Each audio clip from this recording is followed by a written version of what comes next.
I dag er det lettere end nogensinde at høre din yndlingsmusik i en fremragende kvalitet, og musikken kommer hverken fra vinylplader, kassettebånd, CD eller andre fysiske medier. Fremtidens musik kommer via streaming.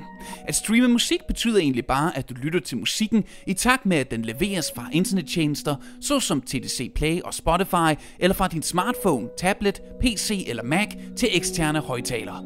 Dette sker helt trådløst, uden behov for at trække ledninger.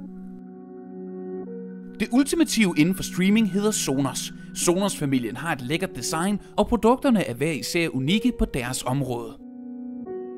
Bridge er en lille netværksadapter, som danner et Sonos-netværk i hjemmet og gør dit Sonos-system 100% trådløst en gang for alle. Play 3 er en superkompakt højttaler med 3 indbyggede digitale forstærkere og 4 højtalerenheder med fyldig lyd. Play 5 har 5 indbyggede digitale forstærkere og 5 højtalerenheder, inklusive subwoofer. Her er du sikret høj lydkvalitet og masser af råstyrke. Play 1 er sidste nye Sonos-model i familien. Play 1 er ultra kompakt, giver fantastisk lyd og kan placeres alle vegne. Den skal høres og opleves. Opsætningen er meget enkel og hurtigt overstået. Alt foregår på dansk. Du styrer det hele med din smartphone eller tablet, der bruges som controller. Du har selvfølgelig også mulighed for at styre det direkte fra en computer. Netværksadapteren tilsluttes din trådløse router med det medfølgende kabel. Derefter tilsluttes strøm. Hent Sonos app, der hedder Sonos Controller, til enten din smartphone, tablet eller som program på din computer. Når appen eller programmet er hentet og installeret, skal du i appen klikke på Konfigurere Sonos. Tryk nu på netværksadapterens ene knap, som vil forbinde din enhed med netværksadapteren. Hvis der er tilgængelige opdateringer, skal du installere dem på dine Sonos-enheder. Tilslut din Sonos-højttaler til strøm. Lad den stå nogle minutter, hvor lampen på højttaleren vil blinke. Herefter søger du efter Sonos-komponenter via appen.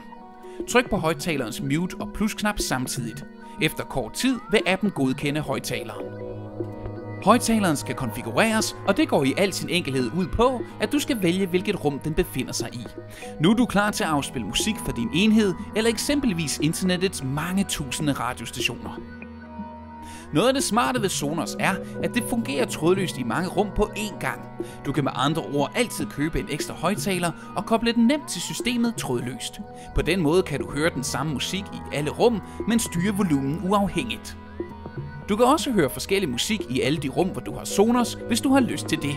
Lyt for eksempel til nyhederne i køkkenet, mens børnene hører pop på værelserne. Det hele styrer du fra eksempelvis din tablet. Meget nemmere kan det ikke blive. Ønsker du at spille en stue op, kan du med fordel købe 2 Play 3 eller Play 5 højttalere, tilslutte dem og herefter fortælle, at de skal køre som stereo. For at lave opsætningen skal du gå ind i appen, klikke på ikonet for indstillinger nederst til højre, vælge rumindstillinger og til sidst en af de 2 højttalere i rummet. Herefter kan du danne stereopar. Du vil nu have en rigtig stereoløsning med en højre og venstre kanal, som giver fremragende lyd. Dette er bare nogle af de mange fordele og egenskaber ved Sonos, som du kan få i både hvid og sort. Kom i Fona og lad os fortælle meget mere.